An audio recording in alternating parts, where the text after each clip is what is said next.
आपातकाल, ये शब्द सुनकर हमें याद आता है 1975 का वो दौर जब भारत के लोकतंत्र की हत्या की गई।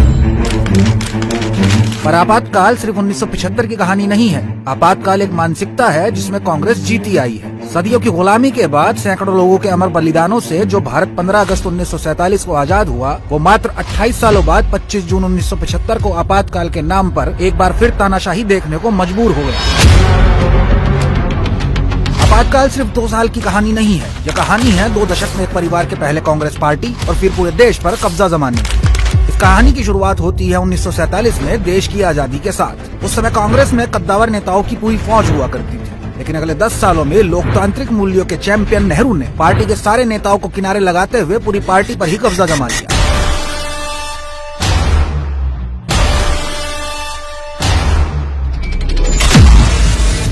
आजादी के वक्त कांग्रेस के अध्यक्ष रहे आचार्य कृपलानी की नेहरू जी के साथ लगातार तनातनी चलती रही और आखिरकार उन्हें 1951 में कांग्रेस पार्टी तक छोड़नी पड़ी। इसके साथ ही पुरुषोत्तम दास टंडन के अध्यक्ष बनने पर नेहरू ने कांग्रेस वर्किंग कमेटी से इस्तीफा दे दिया। पर सरदार पटेल के निधन के बाद पार्टी में अकेले पड़ चुके पुरुषोत्तम दास टंडन को ही अध्यक्ष पद से इस्तीफा देना पड़ा। 1950 के बाद कांग्रेस पार्टी पूरी तरह से नेहरू की छाया में चली गई।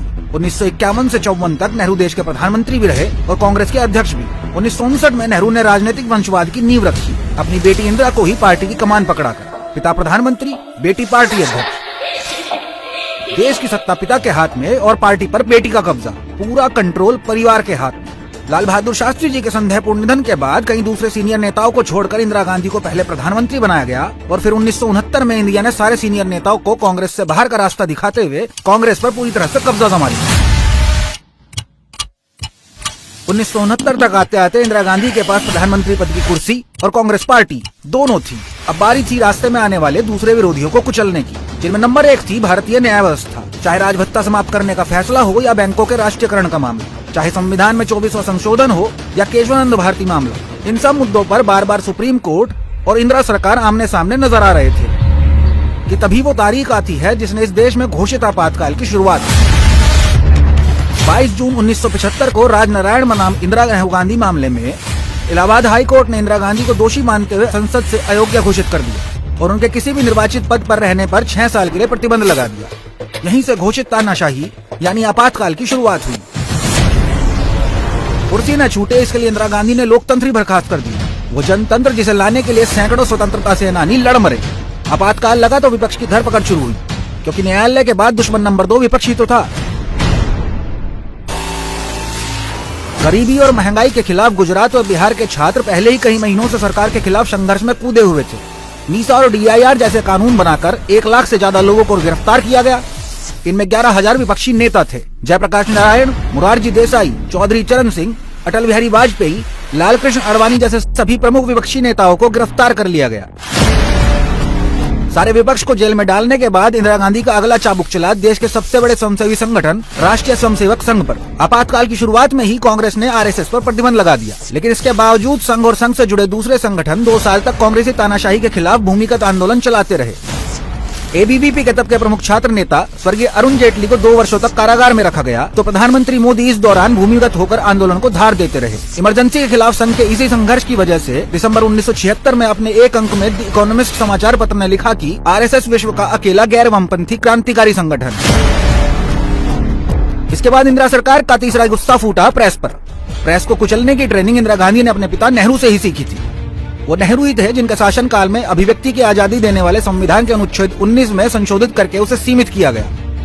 नेहरू के खिलाफ कविता लिखने पर मशहूर शायर मजरूह सुल्तानपुरी को जेल जाना पड़ा था। उसी दौर में लता मंगेशकर के भाई हृदयनाथ मंगेशकर को अपनी रेडियो की नौकरी से इसलिए हाथ धोना पड़ा था क्योंकि उन्होंने वीर सावरकर की कविता को लयबद्ध किया था। नेहरू काल में दर्जनों किताबें प्रतिबंधित हुई, दर्जनों पत्रकार और अखबार निशाना बनाए गए, लेकिन अभी कांग्रेसी तानाशाही का असली चाबुक चलना बाकी था। अपने पिता से प्रेस की कमर तोड़ने की ट्रेनिंग पाई इंदिरा ने प्रेस सेंसरशिप का काला दौर पूरे 2 साल तक चलाया। अखबार छापने से पहले सरकार उसकी एक एक लाइन पढ़ती थी। इस दौरान अखबारों ने अपने एडिटोरियल पेज को खाली छोड़कर अपना विरोध जताया। कितने ही अखबारों के दफ्तर बंद कर दिए गए, पत्रकारों की धरपकड़ शुरू हुई, यहाँ तक कि विदेशी अखबारों के पत्रकारों की गिरफ्तारी और उनका देश निकाला शुरू हो गया। एक तरह से पूरा भारत एक जेल बन चुका था। आपातकाल के दौर में गांधी परिवार देश को मुगलिया दौर के बादशाहों की तरह चला रहा था। आम जनता के लिए आपातकाल का सबसे भयावह चेहरा नसबंदी के रूप में आया। कांग्रेसी सरकार के दमन का अंदाजा इस बात से लगाया जा सकता है कि केवल एक वर्ष में 60 लाख पुरुषों की नसबंदी कर दी गई। सही इलाज और देखभाल न मिलने की वजह से इनमें से हजारों पुरुषों की मौत तक हो गई। इस मामले में माँ बेटे की कांग्रेसी कहनाशाही नाजी तानाशाही से भी ज्यादा क्रूर थी। इसके अलावा सौंदर्यकरण के नाम पर संजय गांधी ने दिल्ली के सैकड़ों घरों पर बुलडोजर चलवाया, जिसमें करीब 6 से 7 लाख लोग बेघर हो गए और विरोध करने पर आम लोगों पर गोलियां तक चलाई गई, जिनमें कई मौतें हुई। ये अमानवीय, अत्याचारी, अलोकतांत्रिक तानाशाही 2 साल तक चलती रही। इसके बाद मार्च 1977 में कांग्रेस सरकार आपातकाल हटाने और चुनाव कराने को राजी हुई। सारी विपक्षी पार्टियों को विलय करके एक दल जनता पार्टी बनाया गया, जिसने 1977 के चुनाव में कांग्रेस को पराजित किया। 1977 में आपातकाल तो खत्म हो गया, लेकिन एक परिवार की देश को अपने जागीर समझने की मानसिकता खत्म नहीं हुई। ये वही मानसिकता थी जिसके चलते सीताराम केसरी को कुर्सी समेत पार्टी दफ्तर से बाहर फेंका गया और पूर्व प्रधानमंत्री नरसिम्हा राव के पार्थिव शरीर को कांग्रेस दफ्तर में प्रवेश नहीं मिला और उनके अधजले शव को दिल्ली से हैदराबाद भेजा गया। 1997 से 2017 तक 20 साल सोनिया गांधी कांग्रेस की अध्यक्ष रही और इसी दौरान कांग्रेसी शहजादे को आगे बढ़ाने के लिए एक के बाद एक दूसरे युवा कांग्रेसी नेताओं को बाहर का रास्ता दिखाया जाता रहा।